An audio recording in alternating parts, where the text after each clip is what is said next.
সংসারের খরচ মেটানোই যখন দায়, তখন রাষ্ট্রীয় আয় ব্যয়ের হিসাব নিয়ে সাধারণের কি আসে যায়? তবে গণ অভ্যুত্থান পরবর্তী প্রথম বাজেট ঘিরে তাদের প্রত্যাশা অনেক। আসছে বাজেটে সাধারণ মানুষের প্রত্যাশার গল্প তুলে ধরেছেন মেজবা হাসান, ছবি তুলেছেন আনিসুর রহমান। ৪০ বছর ধরে জুতা রং করলেও নিজের জীবনকে রঙিন করতে না পারা সুখরঞ্জনের দ্রব্যমূল্যের ঊর্ধ্বগতিতে যেন নাভিশ্বাস অবস্থা। আসছে বাজেটে তাই চাওয়া সুখ যেন অধরা না হয়ে যায়। বাজার গেলে যে জিনিসপত্রের দাম মোটামুটি থাকে, কারণ আমরা যে হিসেবে কাজ করি এই হিসাবে বাজারে গিয়ে তো সদাই কেনার মতন শক্তিগুলো না।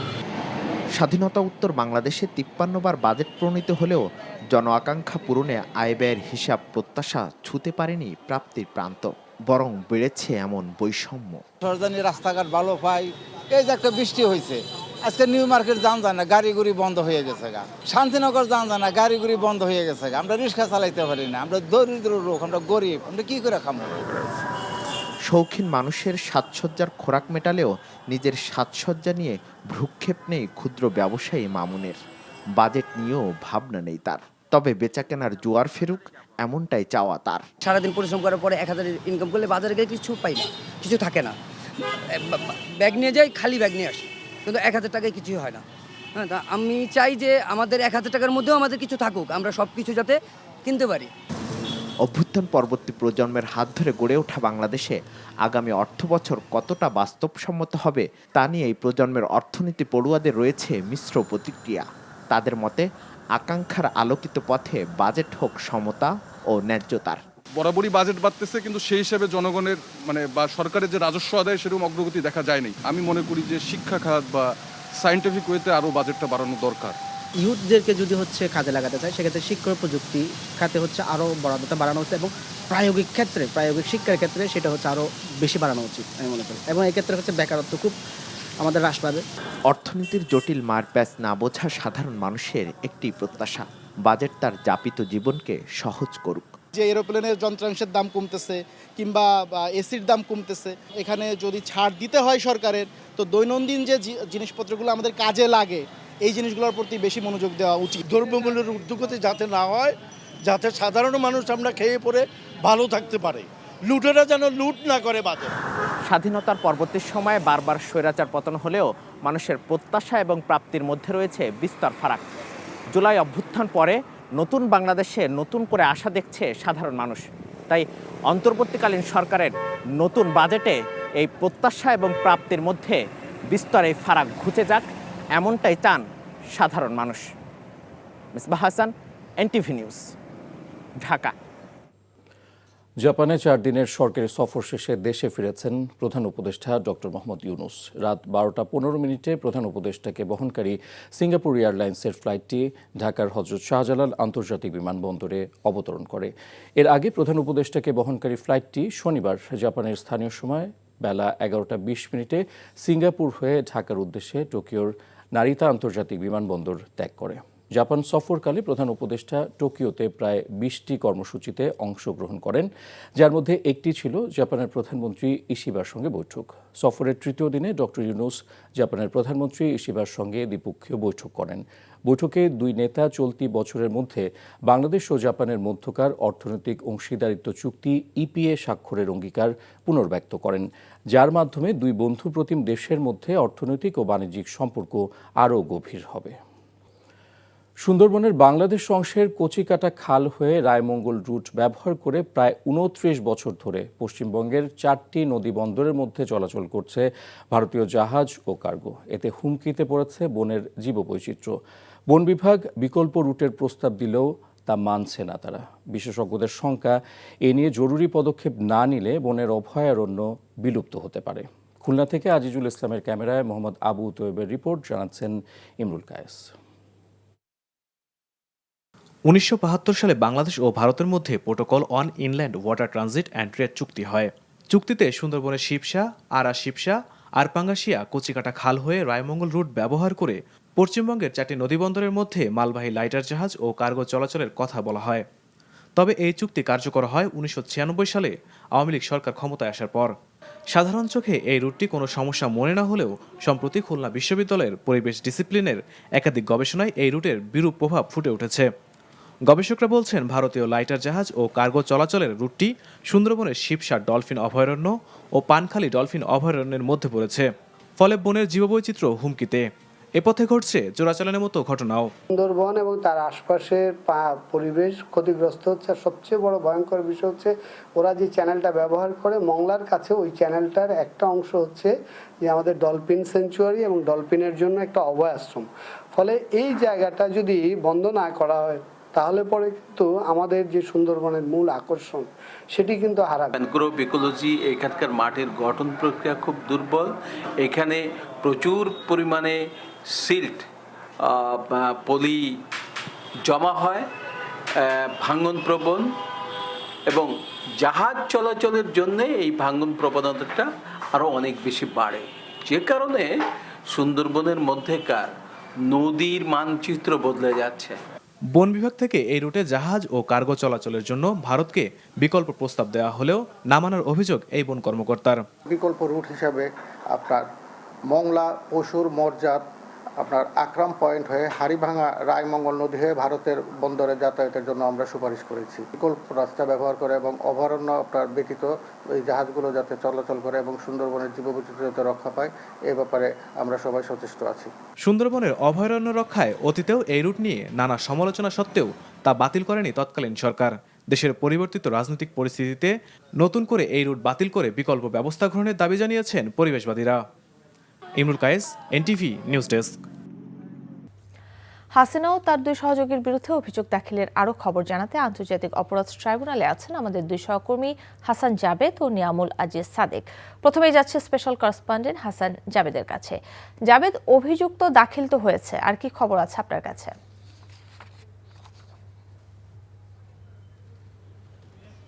কাকলি, আনুষ্ঠানিক অভিযোগ কিছুক্ষণ আগে চিফ প্রসিকিউটরের কার্যালয় থেকে ট্রাইব্যুনালের যে রেজিস্ট্রার কার্যালয় সেখানে জমা হয়েছে। এখন সেই অভিযোগের উপর আপনার মানে আনুষ্ঠানিক যে অভিযোগ দাখিল করেছে সেই আনুষ্ঠানিক অভিযোগের উপর অভিযোগ আমলে নেওয়ার বিষয়ে একটা শুনানির ব্যাপার আছে, সেটা শুনানি হবে। শুনানি হওয়ার পরই হয়তো আনুষ্ঠানিক অভিযোগটা আমলে নেবে। তারপর হবে অভিযোগ গঠনের জন্য একটা নির্দিষ্ট দিন ধার্য করবে। সেই দিনে অভিযোগ গঠনের উপর শুনানি হবে, হয়তো কয়েকটা দিন অভিযোগ গঠনের উপর শুনানি হবে, তারপর অভিযোগ গঠন হবে। অভিযোগ গঠন হলে পরে আমরা বলতে পারবো এই মামলায় আনুষ্ঠানিক বিচার কাজটা শুরু হয়েছে। তবে আজকে যেটা হয়েছে যে আনুষ্ঠানিক বিচার প্রক্রিয়াটা শুরু হয়েছে। আপনারা জানেন যে গতকালই কিন্তু চিফ প্রসিকিউটর একটি অনুষ্ঠানে বলেছিলেন যে আজকে এই সাবেক প্রধানমন্ত্রী শেখ হাসিনা, সাবেক স্বরাষ্ট্রমন্ত্রী আসাদুজ্জামান খান কামাল এবং সাবেক আইজিপি চৌধুরী আবদুল্লাল মামুনের বিরুদ্ধে এই আনুষ্ঠানিক অভিযোগ দাখিল করতে যাচ্ছে। এর আগে গত 12ই মে এই অভিযোগপত্রটি প্রসিকিউশনের কাছে জমা দেয়, চিফ প্রসিকিউটরের কাছে জমা দেয় তদন্ত সংস্থা। তখনই কিন্তু আমরা যেটা জেনেছিলাম যে এই মামলায় মোট 5টি অভিযোগ আনা হয়েছে এবং সারা বাংলাদেশে জুলাই আগস্টে যে নির্বিচারে হত্যাযজ্ঞ হয়েছে, 1400-র উপরে যে ছাত্র জনতা নিহত হয়েছে, চিফ প্রসিকিউটর বলেছেন সকল হত্যাকাণ্ডের, প্রতিটি হত্যাকাণ্ডের দায় এই সাবেক প্রধানমন্ত্রী শেখ হাসিনার উপরে বর্তায় এবং সেই জন্য কিন্তু তাকে নির্দেশদাতা হিসাবে আজকে অভিযোগ দাখিল করা হয়েছে। শুধু নির্দেশদাতাই নন, তিনি পরিকল্পনাকারী, তিনি একই সাথে উস্কানিদাতা। মোট 5টি অভিযোগ আনা হয়েছে এবং এইখানে 3 জন আসামির কিন্তু সমান অপরাধ, অর্থাৎ তারা সুপিরিয়র কমান্ড রেসপন্সিবিলিটি হিসেবে দায়িত্ব পালন করেছিলেন জুলাই আগস্টে। এবং জুলাই আগস্টের যে আন্দোলন সংগ্রাম ছিল সেই আন্দোলনকে নিবৃত করতে, নির্বিচারে গুলি করতে তারা নির্দেশ দিয়েছিলেন এবং সেই নির্দেশ মোতাবেক এইভাবে মানুষজনকে হত্যা করা হয়েছিল, এমনই অভিযোগ আনা হয়েছে। এখন এইসব অভিযোগের উপর শুনানি হওয়ার পর আমরা বুঝতে পারবো যে আসলে এইসব অভিযোগের উপর গঠন হচ্ছে কি হচ্ছে না। যদি হয় তখনই বিচার শুরু হবে এবং বিচার শুরু হওয়ার পর উভয় পক্ষের যুক্তিতর্ক হবে, শুনানি হবে, তারপর রায় হবে। রায়ের পরে আমরা বুঝতে পারবো যে আসলে কে সত্যিকার অর্থে দোষী। তো আজকে কিন্তু এই মামলার প্রথম ট্রাইব্যুনালে কোনো মামলার বিচার কাজ সরাসরি বাংলাদেশ টেলিভিশনের মাধ্যমে সরাসরি সম্প্রচারের ব্যবস্থা রাখা হয়েছে, যা ট্রাইব্যুনালের প্রসিকিউশনের পক্ষ থেকে জানা হয়েছে এবং আমাদের যে আপনার উপদেষ্টা ডক্টর আসিফ নজরুল তিনিও কিন্তু জানিয়েছেন। তো এই হচ্ছে আজকে এখন প্রক্রিয়া, কিছুক্ষণ পরই শুনানি শুরু হবে। জাবেদ, ধন্যবাদ। আপনি আমাদের সঙ্গে থাকুন। দর্শক, এবার যাচ্ছে সিনিয়র করেসপন্ডেন্ট নিয়ামুল আজিজ সাদেকের কাছে।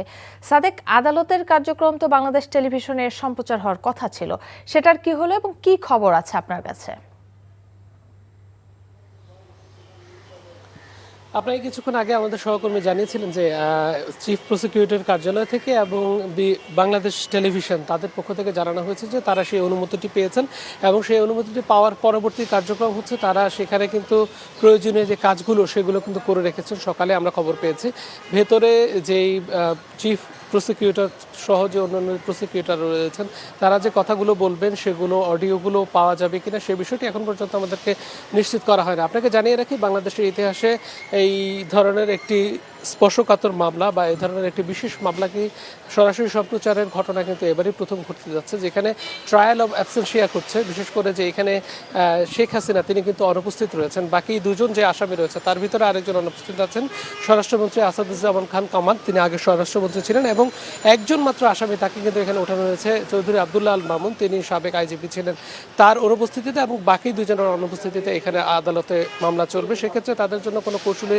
সরকার নির্ধারণ করে দেয় কিনা সেটিও কিন্তু দেখবার বিষয় রয়েছে। তবে প্রসিকিউশনের পক্ষ থেকে বারবার বলা হচ্ছে এই যে ফেয়ার ট্রায়াল নিশ্চিত করার লক্ষ্যে বিচার প্রক্রিয়া যেন স্বচ্ছ হয়, সারা বিশ্ব যেন দেখতে পারে এবং এখানে প্রসিডিংয়ের যেই কার্যক্রমগুলো রয়েছে, যেটি কিছুক্ষণ আগে সহকর্মী বলছিলেন যে কগনিজেন্সের মাধ্যমে যে আদালতের প্রক্রিয়া শুরু হওয়া, সেই প্রক্রিয়া শুরুর মাধ্যমে দুপক্ষের যে শুনানি হবে সেই দুই পক্ষের শুনানির মাধ্যমে তার বিরুদ্ধে যে সুপিরিয়র রেসপন্সিবিলিটি কমান, বিশেষ করে তার বিরুদ্ধে যে হত্যার অভিযোগ, সরাসরি হত্যা করার অভিযোগ এবং তার বিরুদ্ধে উস্কানির প্ররোচনা এবং অন্যান্য যে কার্যক্রমগুলো রয়েছে সেগুলো কিন্তু শুরু হবে। আপনাকে জানিয়ে রাখি যে এর বাইরেও কিন্তু বিভিন্ন জায়গায় তার বিরুদ্ধে অসংখ্য অভিযোগ আছে এবং প্রত্যেকটি মামলায় কিন্তু তাকে আসামি করা হয়েছে, প্রায় বেশিরভাগ মামলায় এই ট্রাইব্যুনালের। তো এই ছিল সর্বশেষ অবস্থা। 12টায় মামলায় শুরু হচ্ছে এখন। তো আপনাকে নিশ্চয়ই পরবর্তী খবর জানিয়ে দেওয়ার চেষ্টা করবো। কাকলি। সাদেক, ধন্যবাদ আপনাকে। দর্শক, জানছিলাম ট্রাইব্যুনালের খবর। রাজনৈতিক দল হিসেবে জামায়াতে ইসলামের বাতিল হওয়া নিবন্ধন ফিরিয়ে দিতে নির্দেশ দিয়েছেন আপিল বিভাগ। নির্বাচন কমিশনকে অবিলম্বে এই নির্দেশনা বাস্তবায়ন করতে বলা হয়েছে। তবে দলটির প্রতীক দাঁড়িপাল্লার বিষয়ে কোনো আদেশ দেননি আদালত। আপিল বিভাগ প্রতীকের বিষয়টি নির্বাচন কমিশনের উপর ছেড়ে দিয়েছেন। প্রধান বিচারপতি ডক্টর সৈয়দ রেফাত আহমেদের নেতৃত্বে 4 বিচারপতির আপিল বেঞ্চ এ রায় ঘোষণা করেন। এ সংক্রান্ত হাইকোর্টের রায় বাতিল করে দেশের সর্বোচ্চ আদালত এ রায় দেন। রাজনৈতিক দল হিসেবে জামায়াতকে নির্বাচন কমিশনের দেয়া নিবন্ধনের বৈধতা চ্যালেঞ্জ করে 2009 সালে রিট করেন সৈয়দ রেজাউল হক চাঁদপুরী সহ 25 ব্যক্তি। রিটের চূড়ান্ত শুনানি নিয়ে সংখ্যাগরিষ্ঠ মতের ভিত্তিতে জামায়াতের নিবন্ধন অবৈধ ঘোষণা করে 2013 সালের 1 আগস্ট রায় দেন হাইকোর্টের 3 সদস্যের বেঞ্চ। পরে 2018 সালের 7 ডিসেম্বর প্রজ্ঞাপন জারি করে জামায়াতের নিবন্ধন বাতিল করে নির্বাচন কমিশন। মাননীয় আপিল বিভাগ হাইকোর্টের যে রায় ছিলেন এই রায়কে বাতিল ঘোষণা করেছেন এবং ইলেকশন কমিশনকে নির্দেশনা দিয়েছেন বাংলাদেশ জামায়াতে ইসলামীর রেজিস্ট্রেশন এবং অন্য যে সকল ইস্যু ইলেকশন কমিশনের সামনে আছে বা আসবে সেগুলো যেন দ্রুতই নিষ্পত্তি করেন। এর এই মাধ্যমে আজকে বাংলাদেশ জামায়াতে ইসলামী তার নিবন্ধন ফিরে পেল। জামাতের রেজিস্ট্রেশন বৈধই ছিল, বহাল ছিল 2013 সাল পর্যন্ত এবং 2013 সাল পর্যন্ত ইলেকশন কমিশন ওনাদের জামাত ইসলামের কনস্টিটিউশনের উপরে একটা পর্যালোচনা করছিলেন। ওই পর্যালোচনা স্টেজে ওটা স্টে হয়ে গিয়েছিল। এখন ইলেকশন কমিশন পর ডিরেকশন দিচ্ছে আপিল ডিভিশন ওই স্টেজ থেকে আবার শুরু করার জন্য। কোরবানির ঈদের বাকি আর মাত্র কয়েকদিন। ঈদ ঘনিয়ে আসায় খাগড়াছড়িতে জমে উঠেছে কোরবানির পশুর হাট।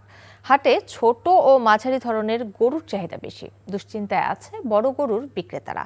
অন্যদিকে এখনও কোরবানির রং লাগেনি কুষ্টিয়ার হাটগুলোতে। এবার হাটে ঢাকার ব্যবসায়ীদের আনাগোনা কম দেখা যাচ্ছে। আহমেদ শরীফের ডেস্ক রিপোর্ট। ঈদের আর মাত্র কয়েকদিন বাকি। খাগড়াছড়ি জেলার 26টি কোরবানির হাট এখন বেশ সরগরম। জেলার বিভিন্ন প্রত্যন্ত এলাকা থেকে স্থানীয় কৃষক, খামারি এবং ব্যবসায়ীরা গরু নিয়ে আসেন হাটে। কৃষক ও খামারিরা জানান গত বছরের তুলনায় এবছর ন্যায্য মূল্য পাচ্ছেন না তারা। আর ক্রেতাদের কাছে এবছর ছোট ও মাঝারি আকারের গরুর চাহিদাই বেশি। গরু আনছি মনে করেন 10টা, এখন গরুর দাম কম, সবকিছু বাজারের দাম বেশি, এজন্য বিক্রি করতে পারতেছি না আর কি। 2 লক্ষ টাকার উপরে আমার পাওয়ার কথা, এখন আমি পাইছি শুধু 1.5 লক্ষ টাকা। মানে গোটা বাজার ঘুরে পরে এটা সাইজ হচ্ছে আর কি, পরে এটা কিনছি আর কি।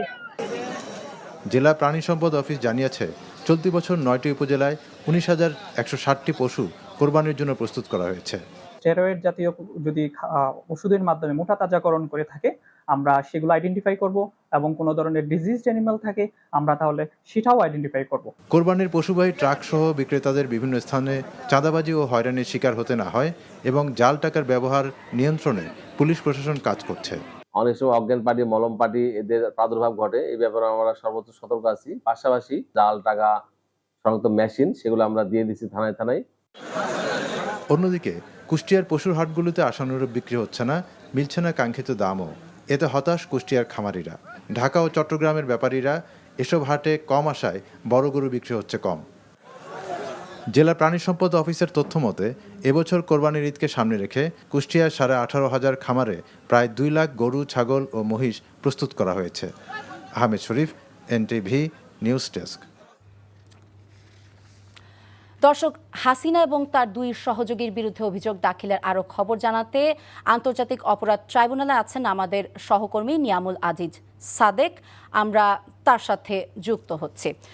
সাদেক, আদালতের কার্যক্রম নিয়ে আপনার কাছে আর কি খবর আছে?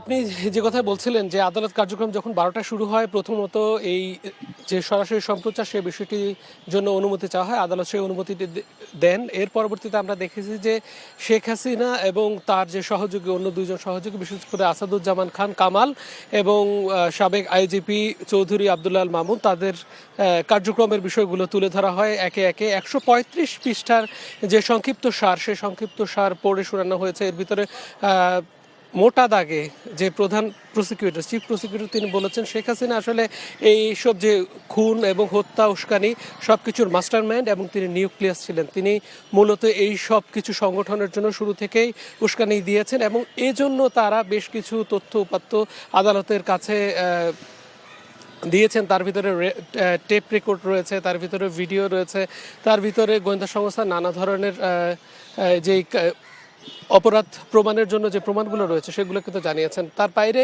13টি ভলিউম আসলে রয়েছে এই যে তাদের বিরুদ্ধে 5টি যে অভিযোগ করা হয়েছে, বিশেষ করে শেখ হাসিনার বিরুদ্ধে, সেই বিষয়গুলোকে প্রমাণ করার জন্য 13টি ভলিউমে সাজানো হয়েছে। তার বিরুদ্ধে বলা হচ্ছিল যে 1971 সালে মহান মুক্তিযুদ্ধের পরই কিন্তু শেখ হাসিনা দলগতভাবে এবং আওয়ামী লীগ দলগতভাবে কিন্তু এই ধরনের ফ্যাসিস্ট আমল তৈরি করার জন্য কাজ করে যাচ্ছিলেন এবং বাকশাল তৈরি করার জন্য তাদের কিন্তু প্রচেষ্টা ছিল সেই স্বাধীনতার পর থেকেই। তার পরবর্তীতে বলা হচ্ছিল, চিফ প্রসিকিউটর তার বক্তব্য তুলে ধরেন। সেই বক্তব্য তিনি বলেছেন যে এই যে জুলাই আগস্টে যে গণহত্যাগুলো হয়েছে, সেই গণহত্যাগুলো শুরু থেকে কিন্তু প্রি প্ল্যান করে বা সরকারে থাকার জন্য শেখ হাসিনা যত ধরনের লেথাল ওয়েপেন বা মরণাস্ত্র ব্যবহার করার জন্য নির্দেশ দিয়েছিলেন এবং সেখানে কিন্তু 4 জন ব্যক্তি উপস্থিত থাকতেন, বিশেষ করে সালমান এফ রহমান থেকে শুরু করে এই আইজিপি, স্বরাষ্ট্রমন্ত্রী এবং তিনি নিজে উপস্থিত থাকতেন এবং আনিসুল হক যিনি সাবেক আইনমন্ত্রী ছিলেন তারা উপস্থিত থাকতেন। তাদেরকে নিয়েই কিন্তু আলাদা একটি মিনি ক্যাবিনেট করা হতো, যদিও ক্যাবিনেটের বিস্তৃতি আরও অনেক বড় ছিল। এর বাইরে 3 জনকে সবচেয়ে বিশ্বস্ত হিসেবে তিনি কিন্তু নানা ধরনের নির্দেশনা দিতেন বলে তাদের অভিযোগ এবং তদন্তে কিন্তু উঠে এসেছে। সেই কথাটি তিনি আদালতকে বলেছেন। আদালত তাদের কাছে জানতে চেয়েছেন যে সত্যিকার অর্থে কী ভয়াবহ অভিযোগগুলো তাদের সামনে পেশ করা হবে। তখন তিনি জানিয়েছেন যে 113 জনের বেশি শিশুকে কিন্তু হত্যা করা হয়েছে, জুলাই আগস্টে ম্যাসাকার করা হয়েছে, তার সাথে নারী হত্যা করা হয়েছে 13 জনের বেশি এবং একই সাথে গুম এবং আয়নাঘরের যে মাস্টারমাইন্ড তাদেরকে কিন্তু নির্দেশনা সরাসরি শেখ হাসিনা নিজে দিতেন। এই বিষয়গুলো কিন্তু আদালতের সামনে তুলে ধরা হয়েছে। আর 135 পৃষ্ঠা মোটামুটি যে উল্লেখযোগ্য যে অংশগুলো আছে সেগুলো পড়ার পরে তাকে বলা হচ্ছিল যে এই যে তাদের বিরুদ্ধে যে অভিযোগনামা, বিশেষ করে চার্জশিট গঠনের ক্ষেত্রে এটি আদালতে মেনটেনেবল কিনা সেই বিষয়টি নিয়ে শুনানি চলছে এবং শুনানি শেষের দিকে তার পরবর্তীতে জানানো হবে যে তার বিরুদ্ধে যে 5টি সুনির্দিষ্ট অভিযোগ, বিশেষ করে হত্যার হুমকি, হত্যার নির্দেশদাতা, উস্কানিদাতা এবং প্ররোচনার যে অভিযোগগুলো, এই প্ররোচনাগুলো মেনটেনেবল কিনা সেক্ষেত্রে আদালত রায় দিবেন এবং আদালতের রায়ের পরবর্তীতে কিন্তু এই যে আনুষ্ঠানিক যে কার্যক্রম, বিচারের যে আনুষ্ঠানিক কার্যক্রম সেটি কিন্তু শুরু হওয়ার কথা রয়েছে। যদি আদালত কার্যক্রম শুরু করতে বলে সেক্ষেত্রে নতুন করে সাক্ষ্য দেওয়া হবে এবং 81 জন সাক্ষী রয়েছে। 81 জন সাক্ষী কিন্তু ধাপে ধাপে এসে বিভিন্ন সময় এসে আদালতের যে তাদের যে সাক্ষ্যগুলো রয়েছে, তারা যে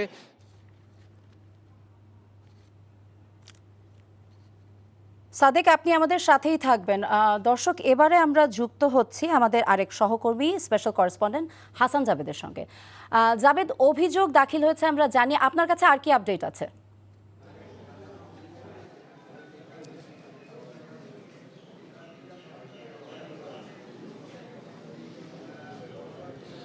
ফারজানা, আজকে আন্তর্জাতিক অপরাধ ট্রাইব্যুনালে সাবেক প্রধানমন্ত্রী শেখ হাসিনা, সাবেক স্বরাষ্ট্রমন্ত্রী আসাদুজ্জামান খান কামাল এবং সাবেক আইজিপি চৌধুরী আব্দুল আল মামুনের বিরুদ্ধে আনুষ্ঠানিক অভিযোগ ট্রাইব্যুনালে দাখিল করেছে। এই মুহূর্তে যেটা হচ্ছে, দাখিল করার পর প্রায় 2 ঘন্টা ধরে কিন্তু তারা সেখানে বক্তব্য রেখেছেন কোন কোন প্রেক্ষাপটে আওয়ামী লীগের জন্মলগ্ন থেকে এই পর্যন্ত কিভাবে কি হয়েছে, গত কয়েকটি নির্বাচন অর্থাৎ 2014 সালের নির্বাচন, 2018 সালের নির্বাচন, 2024 সালের নির্বাচন কেমন হয়েছিল, কি হয়েছিল, গত সরকারের আমলে কিভাবে গুম, খুন, হত্যা মামলা হয়েছিল, সেগুলি কিন্তু সেখানে উত্থাপন করা হয়।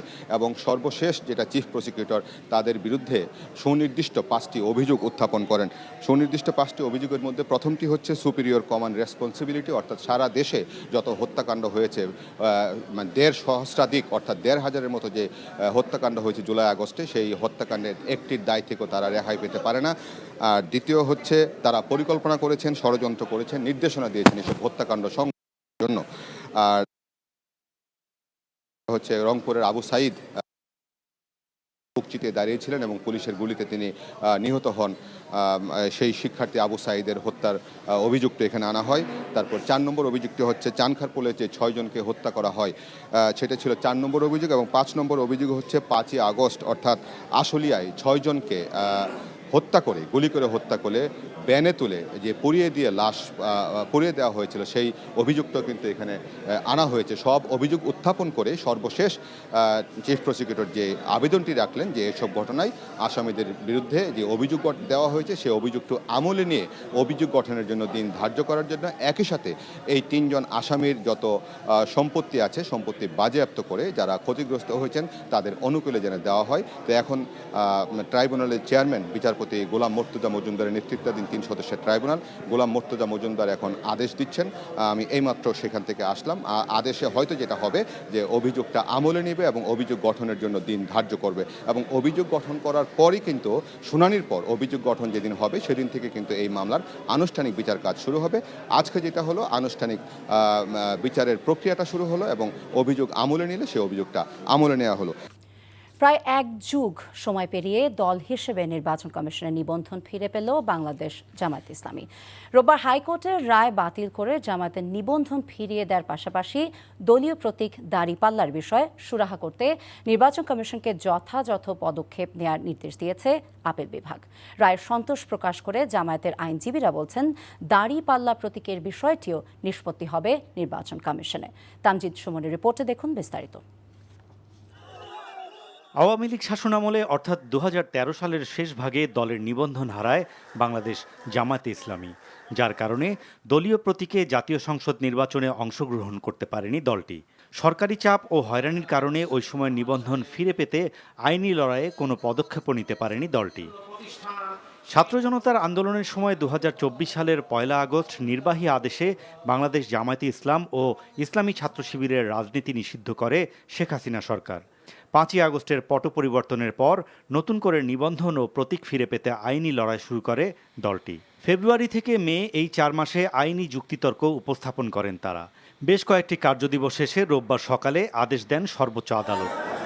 আপিল বিভাগের রায়ে জামাতকে নিবন্ধন ফিরিয়ে দিতে নির্বাচন কমিশনকে নির্দেশ দেওয়া হয়।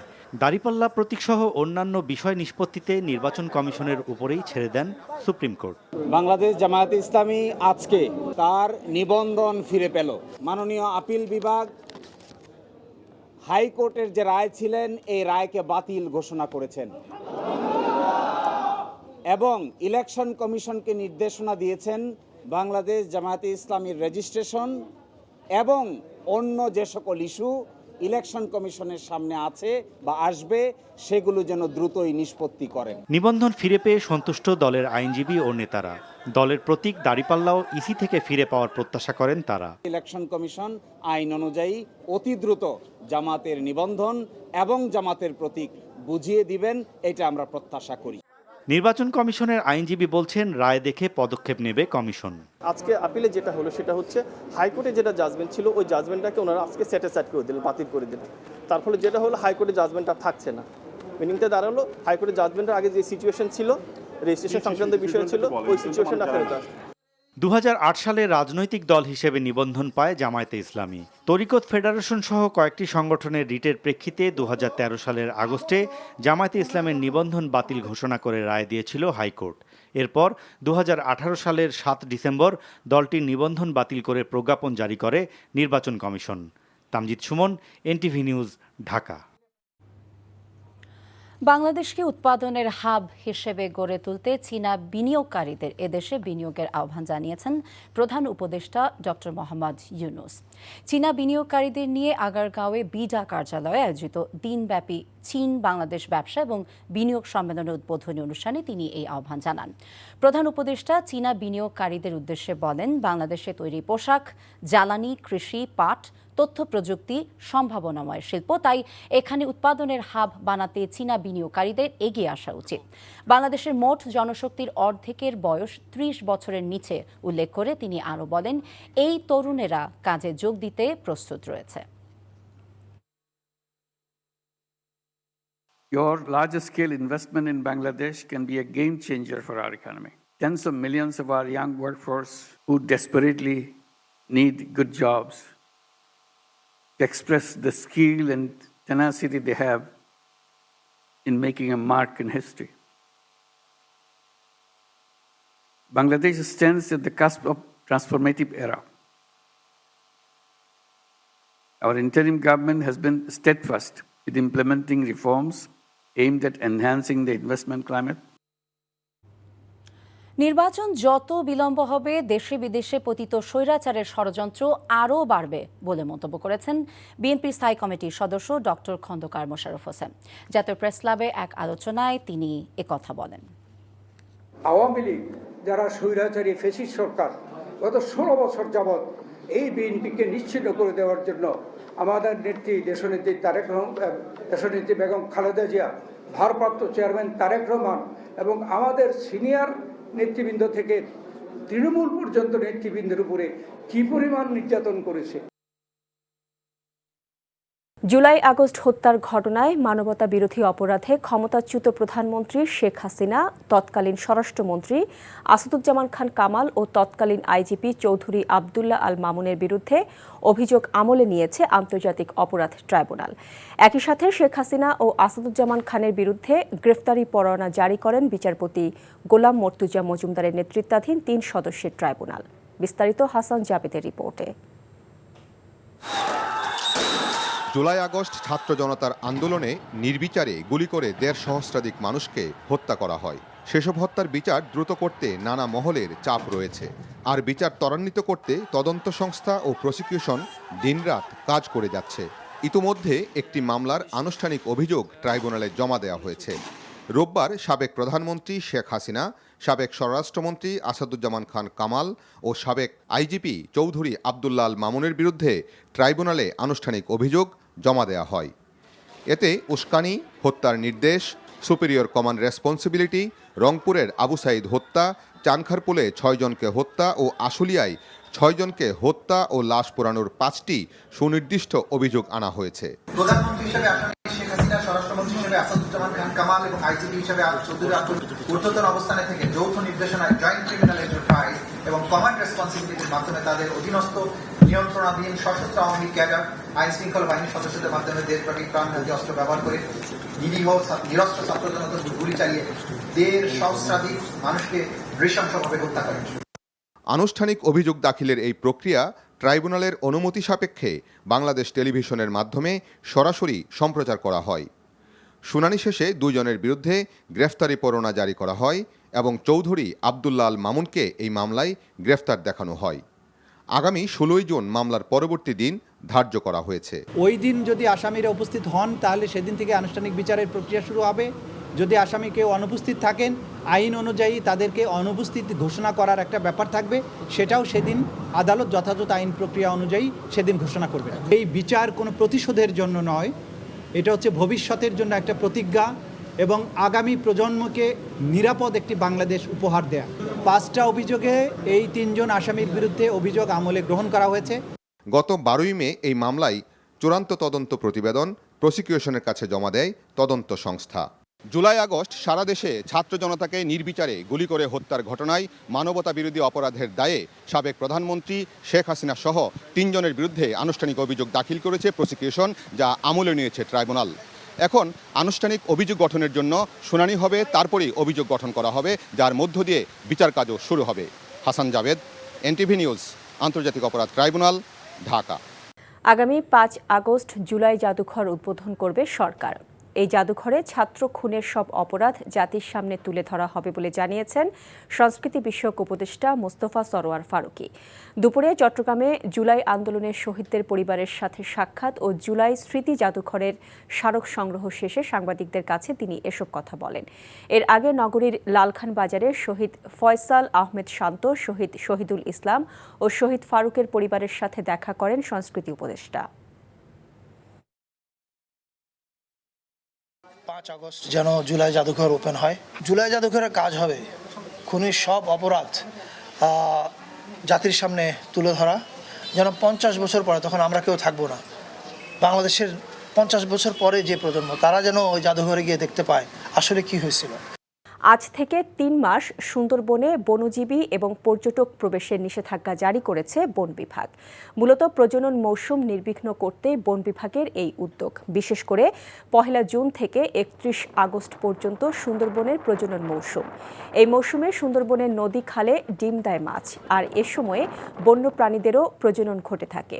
একই সময় বীজ থেকে চারা বের হয়, তাই মাছ, গাছ এবং বন্য প্রাণীর প্রজননের স্বার্থে এই 3 মাস বনের অভ্যন্তরে বনজীবী এবং পর্যটকদের প্রবেশের নিষেধাজ্ঞা দেওয়া হয়েছে।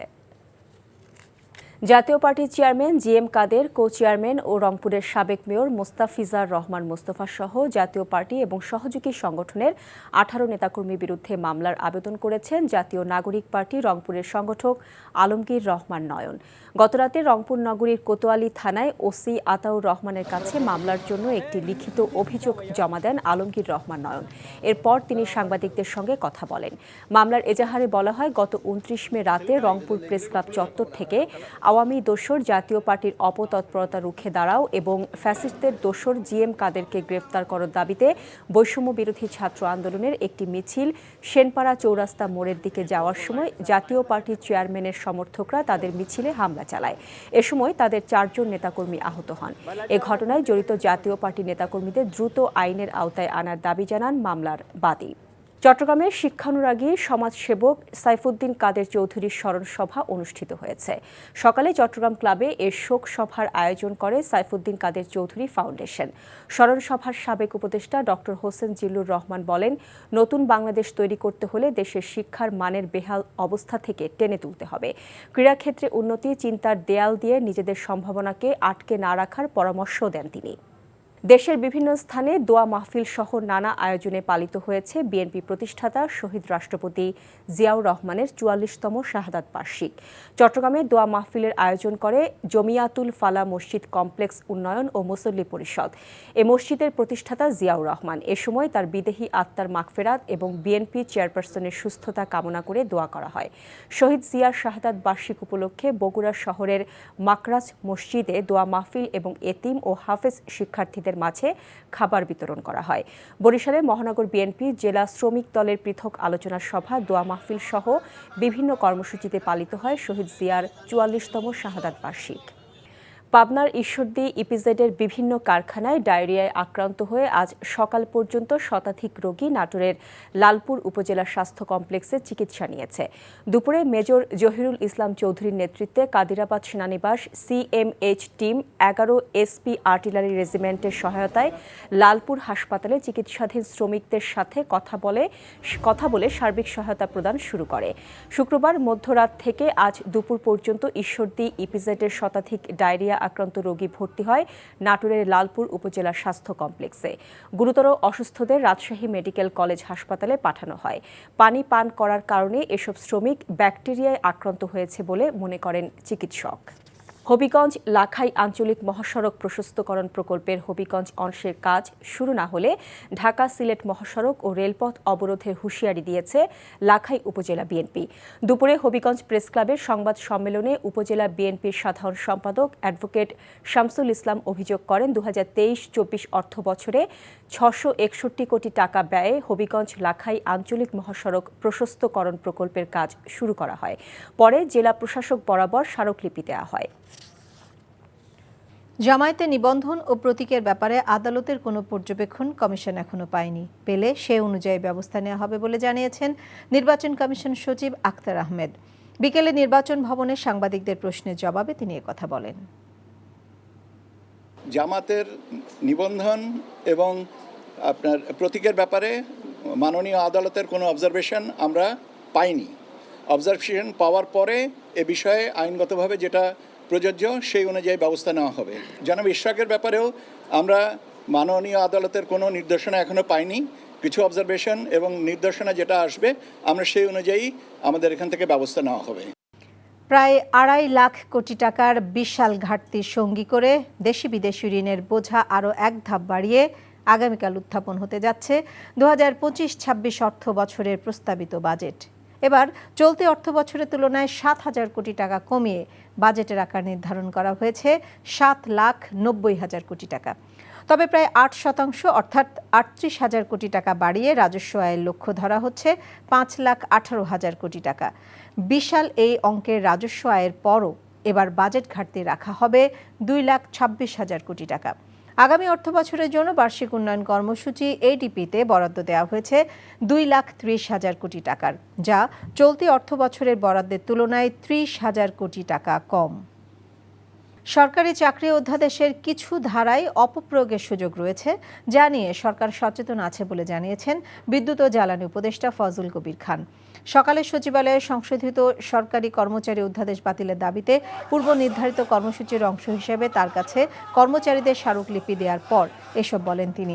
এর আগে সকাল 11টার পর সচিবালয়ের 6 নম্বর ভবনের পাশে জড়ো হয়ে অধ্যাদেশ বাতিলের দাবি জানান কর্মচারীরা। স্মারকলিপি দেওয়া হয়েছে ভূমি উপদেষ্টা আলী ইমাম মজুমদার ও পরিবেশ উপদেষ্টা সৈয়দা রিজওয়ানা হাসানের কাছেও। তাদের দাবির বিষয়ে উপদেষ্টা পরিষদে আলোচনা হবে বলে জানিয়েছেন পরিবেশ উপদেষ্টা। আর সচিবালয়ের কর্মপরিবেশ ঠিক রাখার আহ্বান ভূমি উপদেষ্টার। প্রায় 100 কোটি টাকা ও $11 লাখ সন্দেহজনক লেনদেনের অভিযোগে সাবেক স্থানীয় সরকার মন্ত্রী ইঞ্জিনিয়ার খন্দকার মোশাররফ হোসেনের বিরুদ্ধে মামলা করেছে দুর্নীতি দমন কমিশন দুদক। একই সঙ্গে তার বিরুদ্ধে 35 কোটি টাকার বেশি অবৈধ সম্পদের প্রমাণ পাওয়া গেছে। বিকেলে দুদক কার্যালয়ে এক সংবাদ সম্মেলনে দুদক মহাপরিচালক আক্তার হোসেন এসব কথা জানান। তিনি বলেন, আওয়ামী লীগ সরকারের আমলে বিভিন্ন মন্ত্রণালয়ের দায়িত্ব পালনকালে লুটপাট ও দুর্নীতির বিস্তারের অভিযোগ রয়েছে তার বিরুদ্ধে। আগামী 6 মাস থেকে 1 বছরের মধ্যে দেশে চীনা বিনিয়োগ আসবে বলে আশাবাদ ব্যক্ত করেছেন বাংলাদেশ বিনিয়োগ উন্নয়ন কর্তৃপক্ষ বিডার নির্বাহী চেয়ারম্যান আশিক চৌধুরী। রাজধানীর আগারগাঁওয়ে বিনিয়োগ ভবনে চীন বাংলাদেশ বাণিজ্য ও বিনিয়োগ সম্মেলনের প্রেস ব্রিফিংয়ে একথা বলেন তিনি। বলেন, দিনব্যাপী এই সম্মেলনে চীনের বাণিজ্য মন্ত্রীর নেতৃত্বে দেশটির 143টি প্রতিষ্ঠানে 250 জন ব্যবসায়ী ও বিনিয়োগকারী অংশগ্রহণ করেন। এর মধ্যে চীনের 4টি চেম্বার অফ কমার্সের ব্যবসায়ী নেতারাও ছিলেন। সম্মেলনে পাওয়ার চায়না ইন্টারন্যাশনাল কোম্পানির সাথে বেজার একটি সমঝোতা স্মারক স্বাক্ষরিত হয়েছে। এছাড়া 150-রও বেশি দ্বিপাক্ষিক বৈঠক হয়েছে বলেও জানান তিনি।